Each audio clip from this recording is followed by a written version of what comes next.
I want you to picture something with me for a moment. Imagine you buy a house, not a small house, a house valued at $770,000. You sign the papers, you transfer the title, you give it away freely because your family asked you to and because you believed that was what love looked like. Now imagine that 18 months later you are standing on the front steps of that same house, dressed for a celebration, holding an invitation with your name printed on it. And a man you have never seen before checks a clipboard, looks up at you, and tells you, with professional discomfort, that your name is no longer on the guest list. He checks twice. He is sorry. He asks you to step aside. The party going on inside that house is your brother's wedding reception. And the people who removed your name from the list are your parents. I am going to tell you everything. But first, I need you to understand who I am and how I got to those front steps. My name is Elena Vasquez. I am 38 years old. I am a senior investment consultant. I have spent my entire adult life being organized, capable, and dependable. In my professional life, those qualities have served me well. In my family, they made me invisible. I don't say that to earn your sympathy. I say it because it is simply true, and because understanding it is the only way any of what happened next will make sense. This is my story. The afternoon it happened was in late September. The sky was that particular shade of pale blue that comes right before the weather turns, and the air smelled faintly of dried leaves and someone's garden somewhere nearby. I had driven 2 hours to get there. I was wearing a dark green dress I had bought specifically for the occasion. I had a card in my bag, a gift for my brother and his new wife, Diane. I had confirmed my attendance 3 months earlier by telephone, then again by email. I parked and walked toward the house. I knew the house well, obviously. I had visited it exactly twice since the title was transferred to my brother's name. Both times, I had stood in the kitchen and noticed the way it still smelled like fresh paint and new wood. It was a beautiful property. I had chosen it carefully because I do everything carefully. There was a man at the entrance door.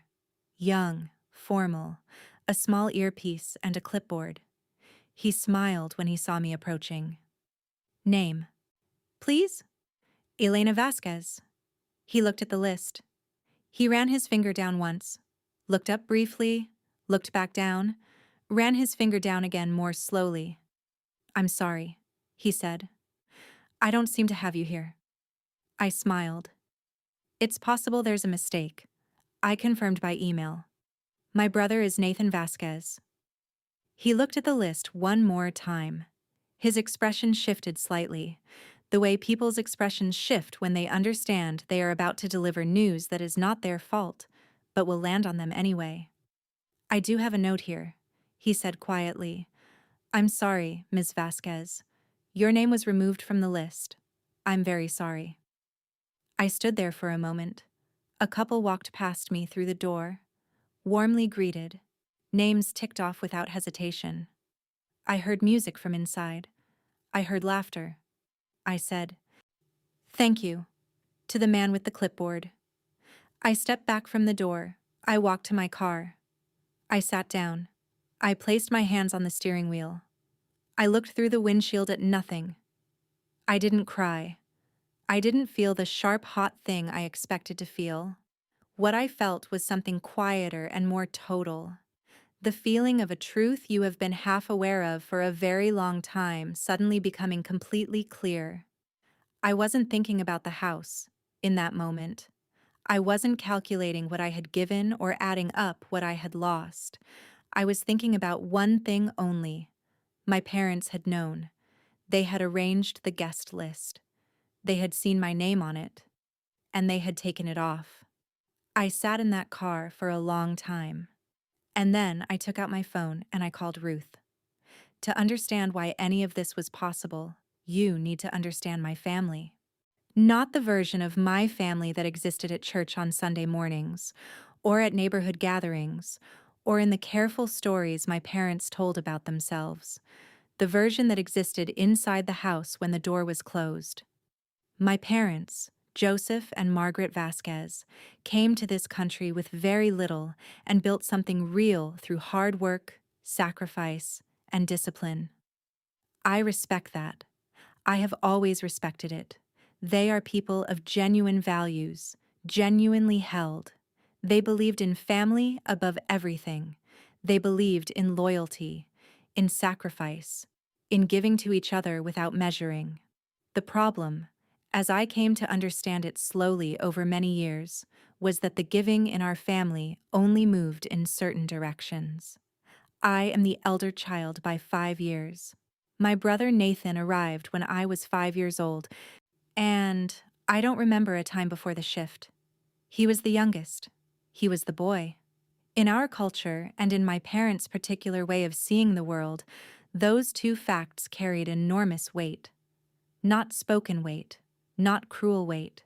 Simply the quiet, total architectural weight of how a household organizes itself without ever discussing the organization. I was a serious child, studious, responsible, quiet in a way that adults described as mature, and that I now understand was actually a form of adaptation. I learned early that if I needed something, I should manage it myself. If I was struggling, I should resolve it. If I succeeded, I should be grateful and move on. I was not unloved. I was managed. There is a difference. Nathan was different in all the ways that got noticed. He was loud, expressive, yet charming in the way that certain children are charming, the kind of charm that makes adults laugh and lean forward. When he struggled, the household reorganized itself around the struggle. When he succeeded, the household celebrated. I remember dinners where the conversation was almost entirely about his football, his teachers, his friends, his opinions. I sat at that table and ate my food and contributed when asked. Our dining table was round, which I always found slightly ironic. Nothing about that table was equal. There is one memory I return to more than others. I was 13 years old. I had applied to a regional academic program, a competitive one, the kind you don't get into without real effort and real ability. I received my acceptance letter on a Thursday afternoon. I read it 3 times in my bedroom before I came downstairs. I placed it on the kitchen table before dinner, smoothed it flat, and waited. My mother came in, read it, and said, "Good, Elena." She set it aside and began serving food. My father was on the telephone in the hallway. I could hear him laughing about something related to Nathan's upcoming football match. The letter was not mentioned at dinner. I cleared the table afterward. I washed the dishes. I went upstairs and put the letter in a folder in my desk drawer. I want you to ask yourself honestly, have you ever experienced a moment like that? When something you worked hard for was received as though it was simply the expected minimum?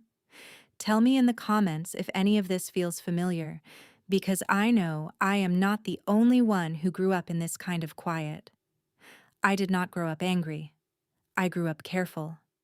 And careful, I realize now, mine was its own kind of trap. I carried that carefulness with me into adulthood, and for a long time I convinced myself it was a strength. I earned a scholarship at 18, the first in my family to attend university. I studied finance, graduated with honors, and found work at a consulting firm where I stayed, learned, worked my way upward, and built a career I am genuinely proud of. I did all of this without my parents' financial help, because it never occurred to me to ask and it never occurred to them to offer. Nathan, meanwhile, moved through his 20s differently. He began college and left after 2 years. He tried sales, then logistics, then a brief period in a business he started with a friend that did not survive its first year. He was not lazy, exactly. He was someone who could not quite find his footing, and who had a family behind him that never let him feel the full weight of his choices, because they were always ready to absorb some of it on his behalf. Every one of Nathan's struggles became a family event. My mother called me when he lost his first job. She talked for 45 minutes about how difficult it was for young men today, how the economy was complicated, how Nathan was trying. I listened. I said the supportive things. 2 days later, I transferred money to cover his rent for 2 months because my mother had mentioned, toward the end of the call, that he was having trouble with it. I want to be clear. She did not ask directly. She mentioned. In my family, that is how requests were always made. Mentioned. Implied. Framed as sharing information rather than making demands. And I, having been trained my entire life to hear the request inside the mention, always responded. My own milestones moved through those years like whispers in a loud room. When I closed my first major deal, I called home excited. My mother said, "That's wonderful," in a warm, genuine voice. Then, within 60 seconds, she asked if I had spoken to Nathan recently, because he was having trouble with his rent again. I said I hadn't, and that evening I transferred the money, and the conversation about my deal was never picked up again. My 30th birthday is the one I remember most sharply from those years. I had traveled home for it, which was not a small thing given my schedule. My parents had suggested we gather as a family. I had looked forward to it with a particular, careful kind of hope, in the hope you feel when you know better but still want to be surprised. Nathan had announced, 2 days before, that he was starting a new business. A restaurant concept, he said. He was excited and had details to share. The birthday dinner became a business discussion. Nathan talked about his plans for most of the meal. My parents asked questions, offered encouragement, leaned toward him with the warmth of people who are genuinely invested. My birthday was acknowledged at the beginning of the meal. My father said a brief toast. My mother brought a cake from the bakery they had always used. Then the conversation moved on. I ate my cake. I listened to Nathan's restaurant plans. I drove home the next morning, and I told myself, as I had told myself so many times before, that this was what family was. That expecting more was asking for too much. That being the responsible one had its own kind of dignity. I believed that for a very long time. I am not sure when I stopped believing it. But I know by the time I was in my mid-30s, the belief had begun to quietly hollow out. I need to talk about the money now, and I want to do it with the same precision I bring to my professional work, because that is the only way to communicate what actually happened. It began, as these things often do, with something reasonable. When I was 29, the family home needed significant repairs, a roof issue that had been ignored too long. My parents did not have the funds available. I contributed $4,000. I did it without hesitation, because the family home meant something to me and because I had the money and they did not. Over the following year, Nathan's car needed replacing. I contributed $2,500 toward a reliable second-hand vehicle because he needed transportation for work. Then, a credit card balance of his had grown to the point where the interest was making it worse each month. My mother mentioned it. I transferred $3,200 to clear it. Each of these felt, at the time, like a separate small thing. None of them were ever described as permanent. They were loans. Always. In the understanding, if not in writing. My mother said he would pay me back when he was more stable. Stable was a horizon that kept moving. Then Nathan wanted to launch a business. A second attempt. More serious this time. A small food service operation. He needed startup funding. My parents called me. And I flew home for a weekend and we sat at the round table and they explained what he needed. $15,000 for equipment, licensing, and the first 3 months of operating costs. I asked what the repayment plan would be. My mother said, "It's an investment in his future, Elena." My father said Nathan would pay me back once the business was running and profitable. The business lasted 11 months. It did not fail because Nathan was careless. It failed because the market was difficult and the location was wrong and the timing was poor. These things happen. I did not blame him for it. but the $15,000 was not mentioned again. Then Nathan met Diane. She was, by all accounts, a good woman, steady, kind, practical in ways that Nathan was not. They became serious quickly. They wanted to build a life together. They wanted a home. The property they had found was listed at $770,000. It was in a neighborhood they wanted. A good size, the right features. They could not secure the financing. Their combined income did not meet the lender's requirements. Their credit histories were complicated enough to make the banks cautious. My parents called a family meeting, not a casual call. A formal request for me to come home for a weekend so we could sit together and discuss something important. I came.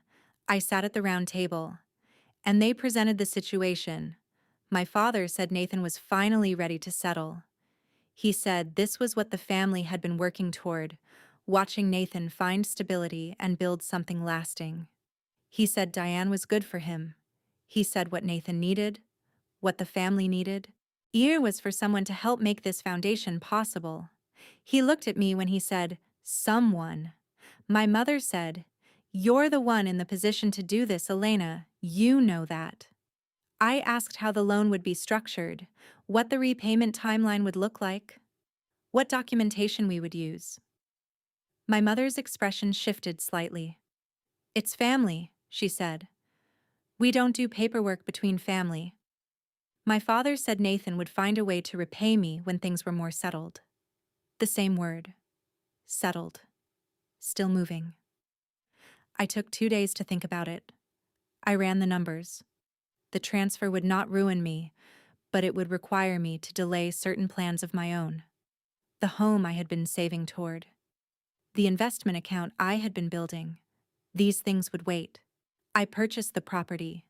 I transferred the title to Nathan's name, and I gifted it outright because there was no paperwork to make it a loan. That evening, alone in my apartment, I sat at my desk with the completed documents in a folder in front of me. I felt two things at the same time. Proud, because I had done something meaningful for someone I loved, and hollow in a way I could not fully explain, a kind of quiet after a sound you didn't know was bothering you until it stopped. I called my parents. They thanked me warmly and genuinely. My mother said I was a good daughter. My father said the family was grateful. Then, before we ended the call, my father mentioned that Nathan had asked whether I might also be able to help with the furnishing costs. I said I would think about it. I said goodnight. I put the phone down. I did not sleep well that night, but I did not ask myself why. Not yet. And that question would come later. After I called Ruth from the car outside the wedding venue, she asked me two questions. "Where are you? And are you safe?" I told her I was in my car in the driveway of the house I bought my brother. She went quiet for a moment. Then she said, "I'm coming to you." I told her she didn't need to do that. She told me she was already putting on her coat. Ruth arrived 40 minutes later. By then I had moved to a nearby coffee shop because sitting in that driveway felt wrong in a way I couldn't quite put words to. She walked in, sat across from me, ordered 2 teas without asking what I wanted, and looked at me with the expression she has always had when something serious needs to be said without fuss. "Tell me everything," she said. I told her what had happened at the door, about the clipboard, about my name being removed. She listened without interrupting. When I finished, she said, "Do you know when it happened? When they changed the list?" I didn't. Not yet.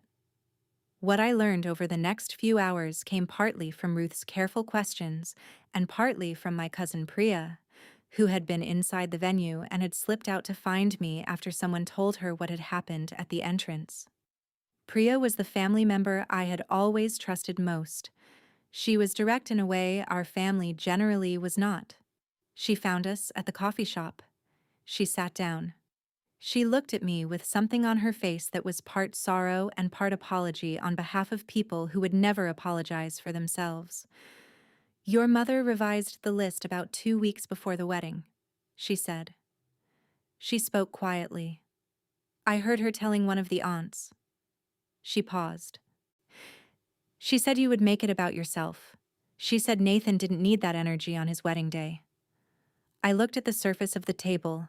The tea had gone slightly cool. Outside the window, the street moved in its ordinary Saturday afternoon way, people carrying shopping bags, a child on a bicycle, a dog walking its owner. That energy, the woman who bought the house where the reception was happening, the woman who had funded years of her brother's life, quietly and without complaint. That woman was considered a disruptive energy at a celebration she had, in very concrete ways, made possible. Ruth reached across the table and put her hand over mine. She didn't say anything. She didn't need to. What I felt sitting there was not grief. Not yet. It was the particular feeling of understanding something completely that you had previously only understood partially, like a photograph coming into focus. Every blurred thing sharpening at once. I had been careful my entire life not to inconvenience them. I had managed my needs quietly. I had given when asked and asked for nothing. I had told myself this was the nature of families, the nature of love, the price of being the capable one, and none of it had made the slightest difference.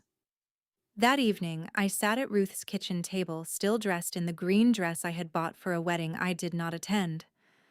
I looked at my hands, and the thought that had been forming all afternoon finally came to rest in clear, plain language.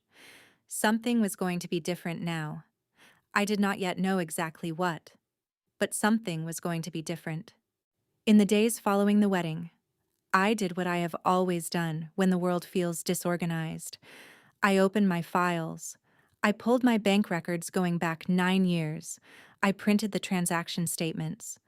I found every email thread between myself, my parents, and Nathan that involved money, property, or requests of any kind.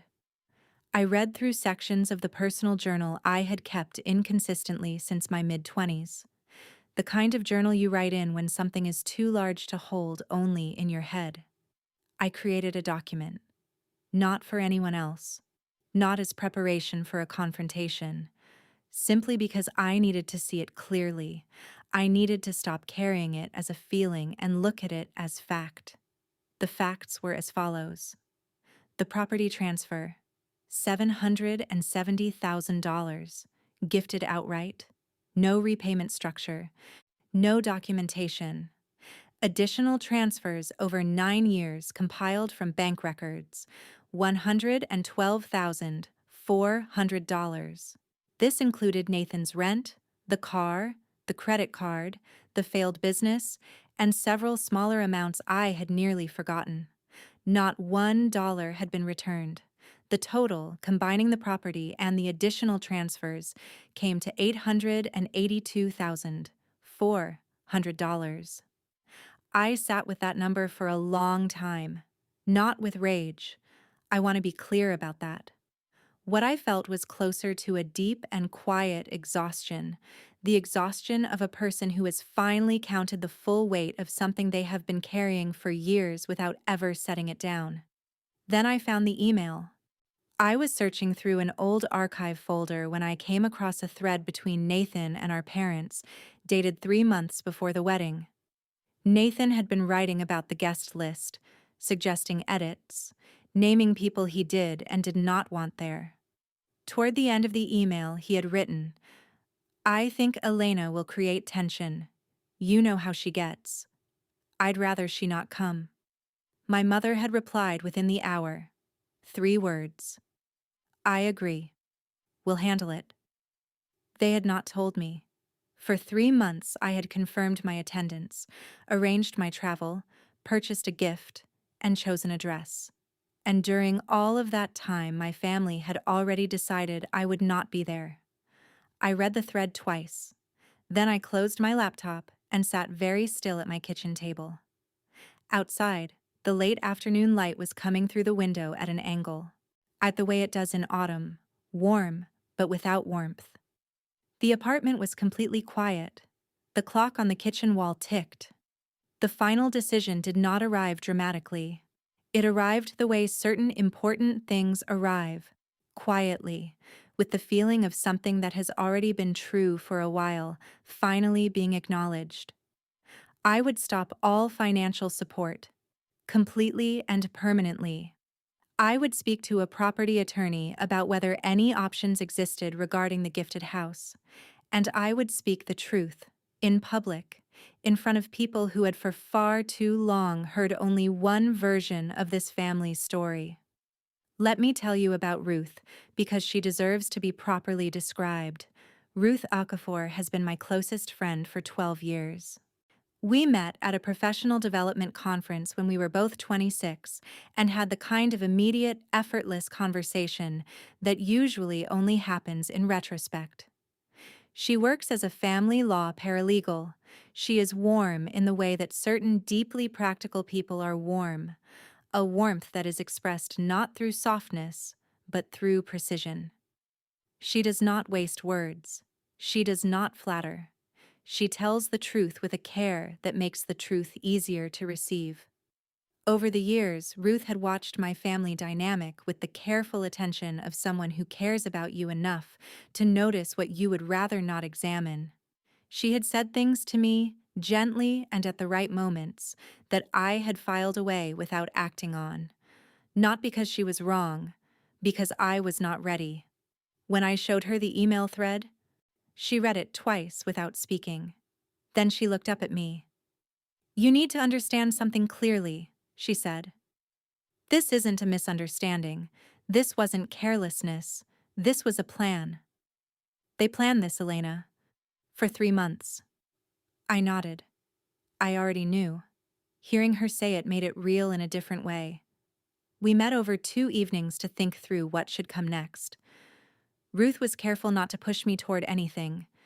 She asked questions more than she made suggestions. What outcome did I want? What was I willing to do? What would I regret if I did nothing?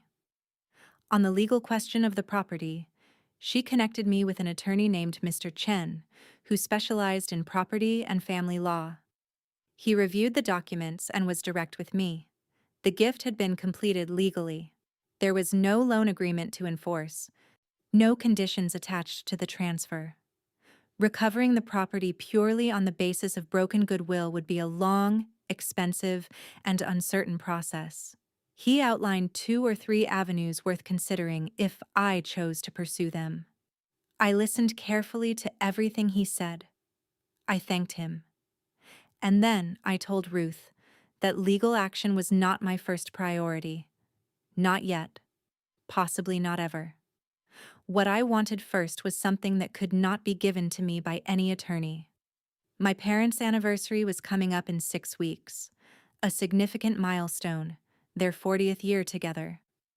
The celebration had been in planning for months, a private dining room at a restaurant they loved, 23 guests including extended family, longtime friends, people who had known Joseph and Margaret for decades. Nathan and Diane would be there. I was still on the guest list for that one.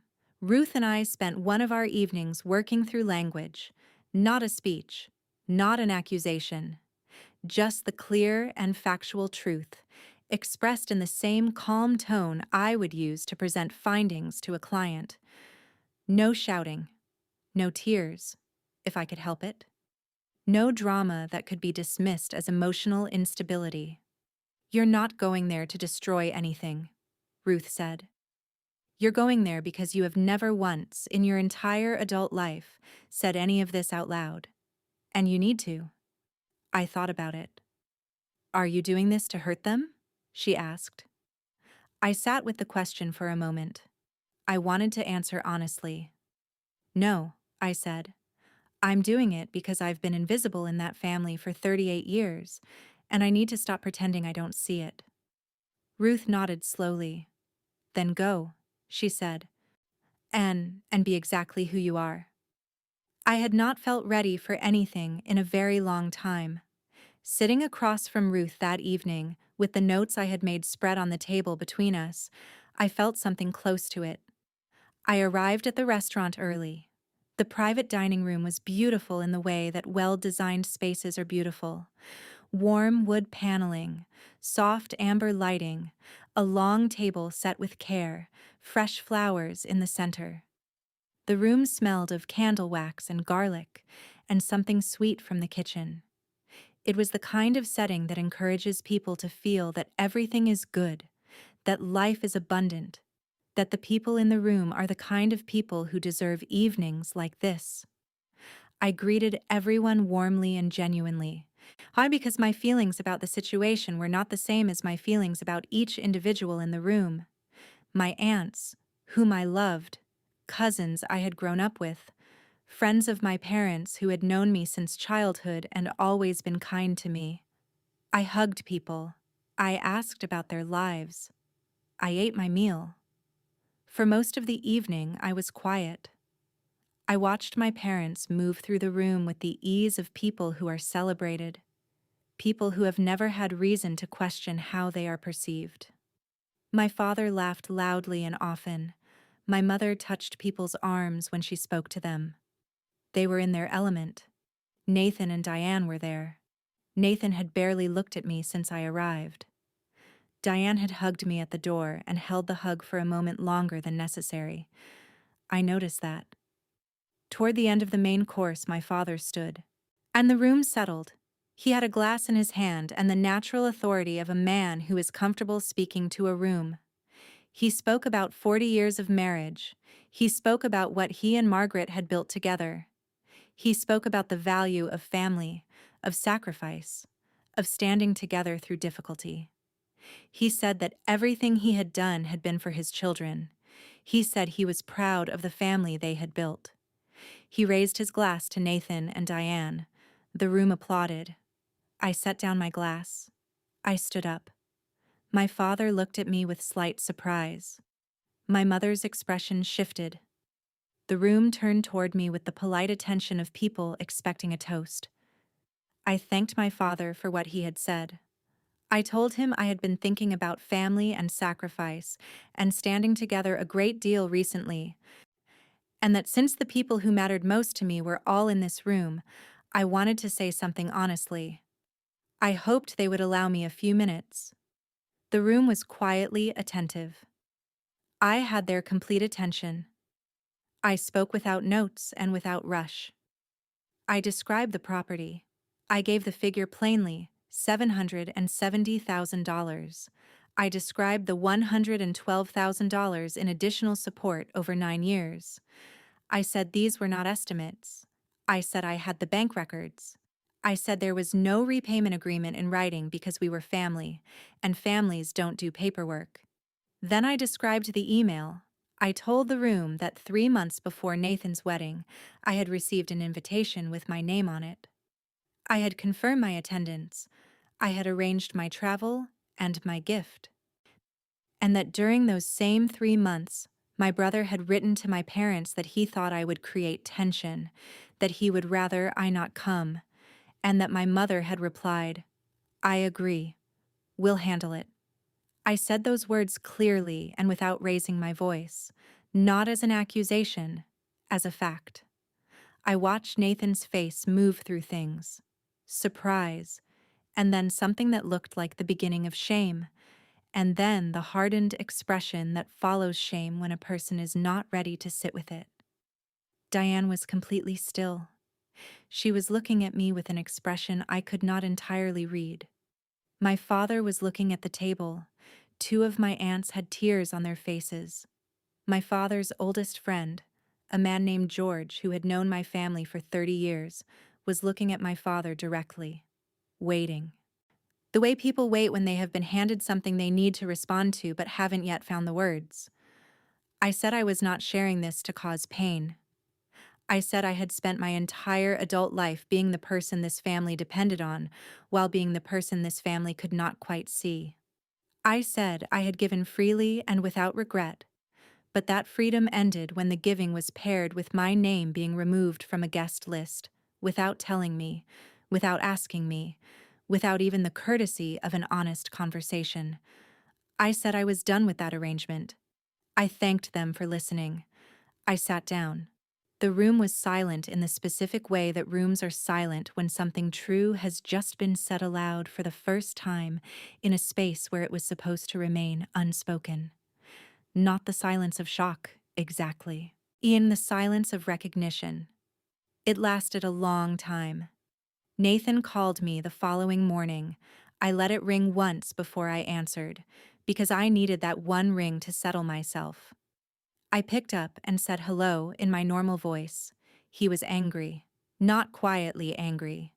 The kind of anger that comes from someone who has been made to feel ashamed and has decided that the safest response to shame is offense. He told me I had humiliated the family, that I had chosen the wrong moment, that I had ambushed people who loved me, that I had always done this, always found a way to make things about myself. I listened to all of it. I did not interrupt once. When he finished, I said, "I heard you." And then I said goodbye and ended the call. My mother called 3 times in the 2 days after the dinner. I did not answer. On the fourth day, I did. Her voice was controlled in the way that voices are controlled when the person speaking is managing a great deal beneath the surface. She said I had upset people who did not deserve to be upset. She said the information I had shared was private. I said quietly, "It stopped being only my private information when you removed me from that guest list without telling me." She was silent for a moment. She did not apologize. I had not expected her to. But she did not argue back either, and the silence felt like something. Not resolution, but acknowledgement, the reluctant, incomplete kind. 2 things happened in the weeks that followed that I did not expect. The first was a letter. A handwritten letter, which almost no one sends anymore, from George, my father's oldest friend who had been at the dinner. He wrote that he had known my parents for 30 years, and that he had, over those years, sensed that something in the family was not balanced. He said he had told himself it was not his place to say so. He said he was sorry for that silence. He said what I had done at the dinner had required real courage and real honesty, and that he respected it. I read that letter 3 times. I kept it. The second was a phone call from Diane. She called me on a Tuesday evening, and she spoke with the directness of someone who is prepared carefully for a conversation. She said she had not known about the email. She said she had pushed, more than once, to have me included at the wedding. She said she had been overruled in a way she had not fully understood at the time. She said she was sorry. I believed her. The length of the hug at the restaurant door had already told me something. The financial transfers stopped. Completely.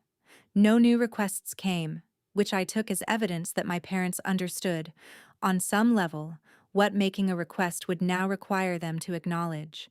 Nathan did not reach out again for several weeks. When he did, it was a single message, sent late on a Sunday night. I don't know what to say. I looked at it for a long time. Then I replied, "You don't have to say anything yet." I meant it as what it was. Not a door closed, not a door fully open. A door that was currently unlocked, waiting to see what came next. The power shift I experienced after that dinner was not dramatic. No one announced it. No speeches were made in reverse. But the unspoken rules had changed, because I had spoken them. Patricia no longer called with household problems to delegate. Nathan no longer assumed. The machinery of expectation, which had been running for 38 years, had stopped. I had been afraid of that silence for most of my life. I had given and given, partly because giving was the sound that filled it. When the silence came, I stood in it and discovered that I was still standing. Still myself. Still intact. If you have ever been afraid that telling the truth to your family will cost you everything, I want you to sit with what I just said. The silence came, and I was still there. Several months have passed since that dinner. I am living in a new city now. I had been offered a senior role in another office for 2 years.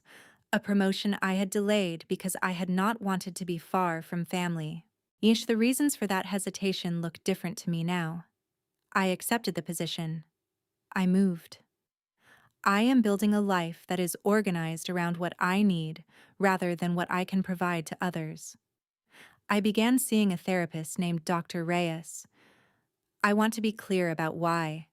Not because I was in crisis, but because I chose to understand myself better.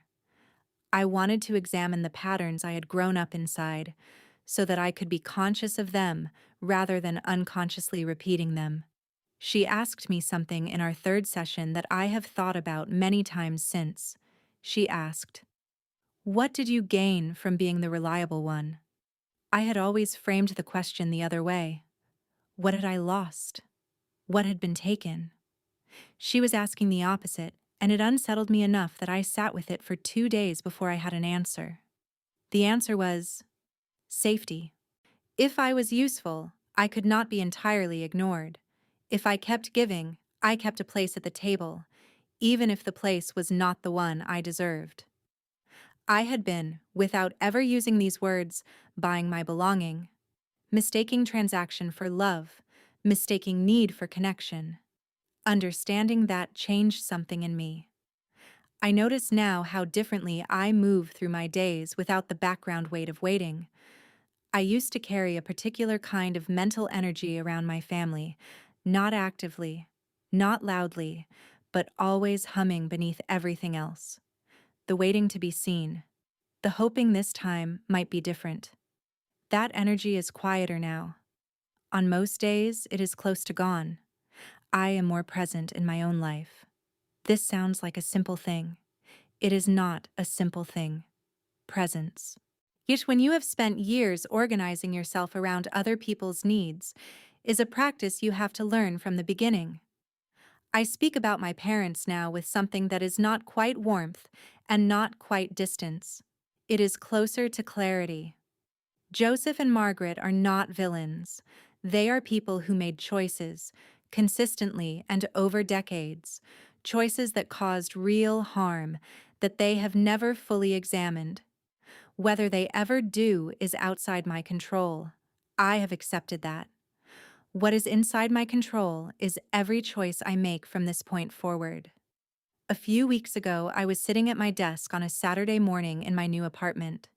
The windows face east, and the light at that hour comes in low and golden, the kind of light that makes ordinary rooms look significant. I had a coffee going warm beside me and a notebook open on the desk. Not the notebook I used to keep, the one full of records and evidence and carefully documented sacrifice. A different notebook. I was writing down what I was grateful for. The view from the window. The job that brought me here. Ruth's voice on the phone the evening before, talking about something small and funny that had happened at work. The specific quality of morning silence in a home that is entirely, uncomplicatedly mine. The list was longer than I expected. That surprised me, and then it didn't.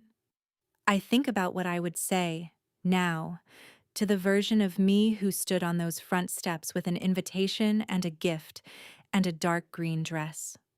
I would not say it gets easy. I would not promise that the people who hurt you will eventually understand what they have done. I would say something simpler and more true. I would say, the most important moment is not the one where they finally see you. The most important moment is the one where you finally see yourself clearly, and you decide, quietly and completely, that what you see is worth protecting. I spent 38 years giving to a family that took my generosity as something they were owed. I gave a house. I gave $112,000 I built with my own effort. I gave years of patience and silence and the slow, steady erosion of my own needs. And then, one September afternoon, standing on the steps of a house I had paid for, I gave them something they did not ask for and could not return. I gave them the truth. It cost me something. It always does. But what I got back was something I had not had since I was a child sitting at a round table, placing a letter no one read in a folder in my desk. I got myself back. And I am not letting go of that again. If this story stayed with you, I hope you will share it with someone who needs to hear it. And if you are still in the middle of your own version of this, still giving and waiting and hoping someone will finally notice, leave a comment. I want to know where you are watching from. You are not alone in this, and you are not obligated to keep being silent about the weight you carry. You are allowed to set it down.